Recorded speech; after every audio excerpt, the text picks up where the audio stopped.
إن الحمد لله نحمده ونستعينه ونستغفره ونؤمن به ونتوكل عليه ونعوذ بالله من شرور أنفسنا ومن سيئات أعمالنا من يهده الله فلا مضل له ومن يضلله فلا هادي له ونشهد أن لا إله إلا الله وحده لا شريك له ونشهد أن محمدا عبده ورسوله أما بعد فأعوذ بالله من الشيطان الرجيم بسم الله الرحمن الرحيم للذين يؤلون من نسائهم تربص 4 أشهر فإن فاءوا فإن الله غفور رحيم۔ جو لوگ اپنی بیویوں سے ایلا کرتے ہیں یعنی ان کے پاس نہ جانے کی قسم کھا لیتے ہیں ان کے لیے 4 مہینے کی مہلت ہے، چنانچہ اگر وہ رجوع کر لے تو بے شک اللہ بہت بخشنے والا بڑا مہربان ہے۔ اصطلاح شریعت میں ایلا اس کو کہتے ہیں۔ میاں اور بیوی کے درمیان تعلقات ہمیشہ خوشگوار تو نہیں رہ سکتے، بگاڑ کے اسباب پیدا ہی ہوتے رہتے ہیں، لیکن ایسے بگاڑ کو خدا کی شریعت پسند نہیں کرتی کہ دونوں ایک دوسرے کے ساتھ قانونی طور پر رشتے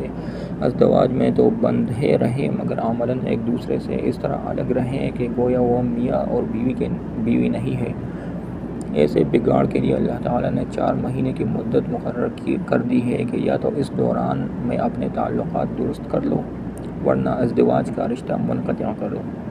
تاکہ دونوں ایک دوسرے سے آزاد ہو کر جس سے نباہ کر سکے اس کے ساتھ نکاح کر لے۔ آیت میں چونکہ قسم کھا لینے کے الفاظ استعمال ہوئے ہیں اس لیے فقہائے حنفیہ اور شافعیہ نے اس آیت کا منشا یہ سمجھا ہے کہ جہاں شوہر نے بیوی سے تعلق زن و شوہر نہ رکھنے کی قسم کھائی ہو صرف وہی اس حکم کا اطلاق ہوگا، باقی رہا قسم کھائے بغیر تعلق منقطع کر لینا تو یہ خواہ کتنی ہی طویل مدت کے لیے ہو اس آیت کا حکم اس صورت میں لاگو نہیں ہوگا۔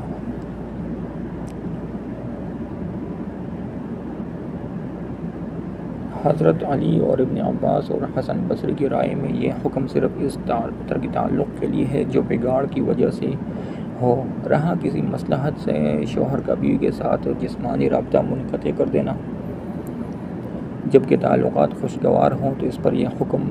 لاگو نہیں ہوتا، لیکن دوسرے فقہا کی رائے میں ہر وہ حلف جو شوہر اور بیوی کے درمیان رابطہ جسمانی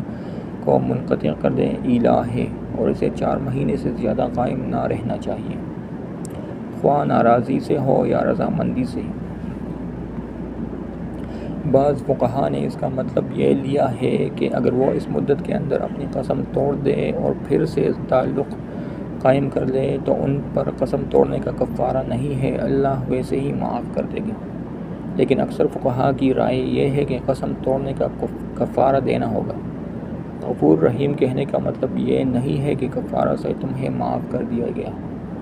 بلکہ اس کا مطلب یہ ہے کہ اللہ تمہارے کفارے کو قبول کر لے گا اور ترک تعلق کے دوران جو زیادتی دونوں نے ایک دوسرے پر کی ہو اسے معاف کر دیا جائے گا۔ وَإِنْ عَزَمُوا الطَّلَاقَ فَإِنَّ اللَّهَ سَمِيعٌ عَلِيمٌ، اور اگر انہوں نے طلاق ہی کی ٹھان لی ہو تو اللہ سننے والا جاننے والا ہے۔ حضرت عثمان ابن مسعود، زید بن ثابت وغیرہم کے نزدیک رجوع کا موقع 4 مہینے کے اندر ہی ہے۔ اس مدت کا گزر جانا خود اس بات کی دلیل ہے کہ شوہر نے طلاق کا عزم کر لیا ہے، اس لیے مدت گزرتے ہی طلاق خود بخود واقع ہو جائے گی اور وہ ایک طلاق بائن ہوگی، یعنی دوران عدت میں شوہر کو رجوع کا حق نہ ہوگا، البتہ اگر وہ دونوں چاہے تو دوبارہ نکاح کر سکتے ہیں۔ حضرت عمر، علی، ابن عباس اور ابن عمر سے بھی ایک قول اسی میں منقول ہے اور فقہائے حنفیہ نے اسی رائے کو قبول کیا ہے۔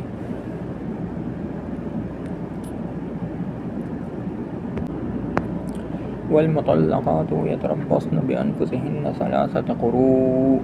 ولا يحل لهن أن يكتمن ما خلق الله في أرحامهن إن كن يؤمن بالله واليوم الآخر وبعولتهن أحق بردهن في ذلك إن أرادوا إصلاحا ولهن مثل الذي عليهن بالمعروف وللرجال عليهن درجة والله عزيز حكيم۔ اور جن عورتوں کو طلاق دے دی گئی ہو وہ 3 مرتبہ حیض آنے تک اپنے آپ کو انتظار میں رکھے، اور اگر وہ اللہ پر اور آخرت کے دن پر ایمان رکھتی ہوں تو ان کے لیے حلال نہیں ہے کہ اللہ نے ان کے رحم میں جو کچھ پیدا کیا ہے اسے چھپائے، اور اس مدت میں اگر ان کے شوہر حالات بہتر بنانا چاہیں تو ان کو حق ہے کہ وہ ان عورتوں کو اپنی زوجیت میں واپس لے لیں، اور ان عورتوں کو معروف طریقے سے کے مطابق ویسے ہی حقوق حاصل ہیں جیسے مردوں کو ان پر حاصل ہیں۔ ہاں، مردوں کو ان پر ایک درجہ فوقیت ہے، اور اللہ غالب اور حکمت والا ہے۔ اس آیت کے حکم میں فقہاء کے درمیان اختلاف ہے۔ ایک جماعت کے نزدیک جب تک عورت تیسرے حیض سے فارغ ہو کر نہا نہ لے اس وقت تک طلاق بائن نہ ہوگی اور شوہر کو رجوع کا حق باقی رہے گا۔ حضرت ابوبکر، عمر، علی، ابن عباس، ابو موسیٰ اشعری اور ابن مسعود اور بڑے بڑے صحابہ کی یہی رائے ہے، اور فقہاء حنفیہ نے اسی کو قبول کیا ہے۔ بخلاف اس کے دوسری جماعت کہتی ہے کہ عورت کو تیسری بار حیض آتے ہی شوہر کا حق رجوع ساقط ہو جاتا ہے۔ یہ رائے حضرات عائشہ،